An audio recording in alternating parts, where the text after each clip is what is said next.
आरक्षण आम्हाला फक्त शिक्षणासाठी पाहिजे, नाहीतर आमची बरोबरी करायला तुमच्या 7 पिढ्या जातील, 7 पिढ्या. काय हॅशटॅग फक्त शिक्षणासाठीच पाहिजेत असं का?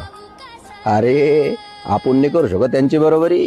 काय त्यांची कुठं बरोबरी करू राहिली तू? म्हणून तर आपल्याला आज आरक्षण घ्यायची पाळी आली.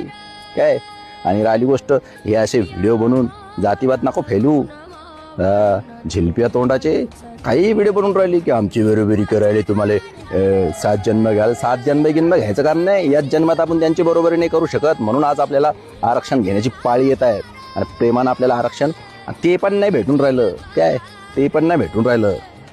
जे हाडा मराठा आहेत ना, हे असे फालतू व्हिडिओ नाही बनवत आहे. सपोर्ट घ्यायचा सगळ्यांचा. सगळ्यांनी एकत्रित घेऊन, शिवाजी महाराजांनी काय शिकवलं, कडे जाती एकत्रित घेऊन त्यांनी स्वराज्य निर्माण केलं. तुमच्यासारखे नाही की माझी बारी करत नाही. हट ये झिलपिया तोंडाची. हट. आम्हाला फक्त शिक्षणासाठी पाहिजे, नाहीतर आमची बरोबरी करायला तुमच्या 7 पिढ्या जातील, 7 पिढ्या.